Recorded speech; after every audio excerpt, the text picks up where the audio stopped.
में हिस्सा दोना जरूरी हो जाएगा। निकाहनामे में दुल्हन के जेब खर्च को लिखवाना जायज है? ये सोशल इशू है, लिखवा सकते हैं, क्योंकि नानो नफका तो मर्द के जिम्मे है ना। अब नानो नफके में वो समझता है मर्द के जी जो मैं इसको खिलाऊंगा वो ये खाएगी, यानी अगर मर्द का दिल करता है कि वो पान खाए तो बीवी का भी दिल करता है कि कभी वो टॉफियां मंगवा के खा ले, ये चिप्स मंगवा के खा ले, तो उसको जेब खर्च तो होना चाहिए। अच्छा, हाँ जी, होना चाहिए। ये आपने ये कवर भी कर लिया कि नानो नफका है क्या? हाँ, नानो नफका में खाना पीना, रिहाइश और लिबास शामिल। खाना पीना में भी ये नहीं है कि खाली 2 रोटियां देनी है, मतलब बाकी चीजें जाहिर है जी। ठीक है। हाँ, जब वो नहीं कर रही, वो रोटियां पका के वो औरत दे रही है जिसके जिम्मे नहीं है कि वो पका के आपको दे, वो भी तो रूटीन से हट के काम कर रही है ना। नहीं, ये चीज आपका मौकिफ है कि उसके जिम्मे नहीं है? नहीं, उसके जिम्मे नहीं है। नानो नफका किसके जिम्मे है? मर्द के। तो मर्द के अगर ये इसमें डिवीजन होती कि जी जिम्मे यह है कि लाके गंदम की बोरी फेंक देगा और वो चक्की चलाती रहेगी, तो दाएं की सदी इसमें मौजूद है।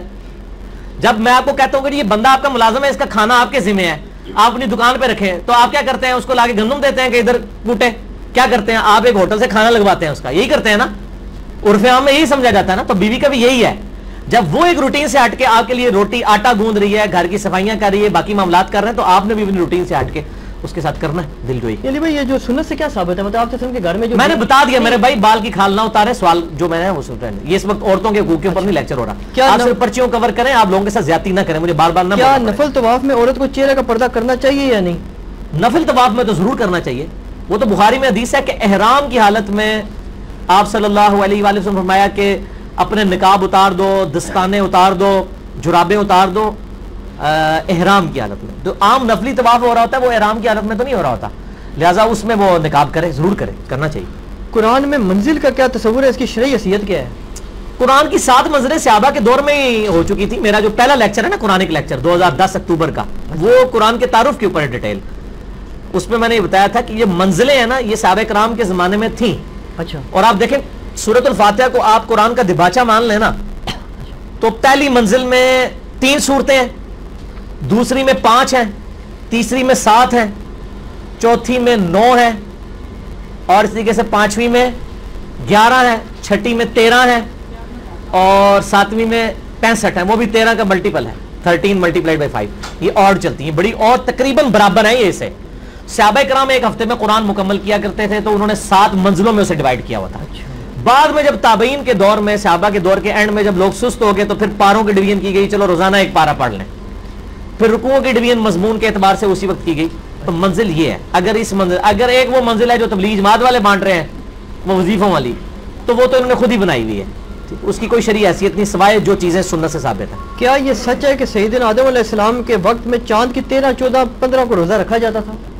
ऐसी तो कोई बात नहीं मिलती। बहरहाल ये हदीस है, बुखारी और मुस्लिम में हदीस है, नबी सल्लल्लाहु अलैहि वसल्लम ने फरमाया जो महीने में 3 रोजे रखे वो ऐसा ही है जैसा कि उसने हमेशा के रोजे रखे। वो अबू दाऊद तिरमिज़ी निसाई में आता है कि नबी अलैहिस्सलाम अय्याम में 20 के 3 रोजे रखते थे, 13, 14 और 15 चांद की। इससे आसान वजीफा हमने मुस्लिम, अबू दाऊद, तिरमिज़ी, निसाई, इब्न माजा 5 किताबों से बताया कि शवाल के 6 रोजे रख लें, हमेशा के रोजे हैं। वहां आपको हर महीने 3 रख के हमेशा के रोजे हैं, यहाँ शवाल के 6 रोजे रख के। तो वो 6 रोजे आप सल्लल्लाहु अलैहि वसल्लम सुन्न निसाई में, यहाँ तक कि आप सफर हज़र में भी नहीं उसको छोड़ते थे, ये रोजे आप रखा करते थे। वो यहाँ में 20 के रोजे। अगला सवाल आ गया जी, सैयदा फातिमा। अच्छा, 20 इसलिए कहते हैं कि चांद गोल होता है इसमें। ये 20 या बैजा का लफ्ज उर्दू में भी इलिप्टिकल चीज गोल के लिए बोला जाता है।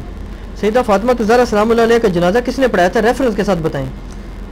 रेफरेंस तो बुखारी में इतना ही मिलता है, जब मौला अली नाराज हो गए सैयदना अबू बकर से 6 महीने तक, उस दौरान आता है कि हजरत फातिमा फौत हुई और उन्होंने हजरत अबू बकर को नहीं बताया और सैयदा फातिमा को जनाजा पढ़ के रातों रात दफना दिया। तो उससे तो यही लगता है कि हजरत अली ने खुद ही जनाजा पढ़ाया होगा, यकीनन गुस्ल भी खुद दिया था, जनाजा भी खुद ही पढ़ाया होगा। बाद में ज़ाहिर रजामंदी हो गई थी।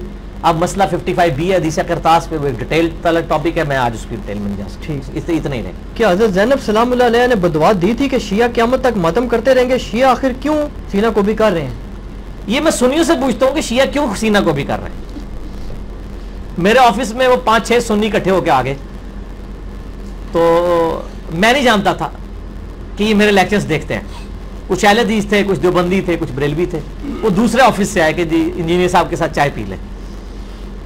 तो उन्होंने मुझसे यही सवाल किया कि ये शिया क्यों पीट रहे हैं और किसको पीट रहे हैं।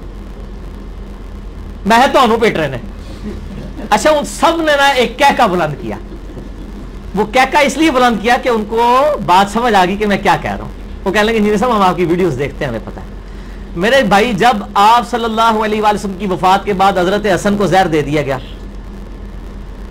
सैयदना हुसैन को उनके घर वालों समेत शहीद कर दिया गया, मौला अली तीनों खुलफा के साथ वजीर की हैसियत से रहे, जब हजरत अली की बारी आई तो लोग तलवारें उठा के उनके ऊपर चढ़ दौड़े।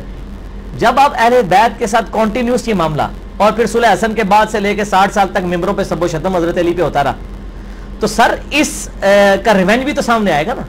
हर अमल का एक रद्द अमल होता है।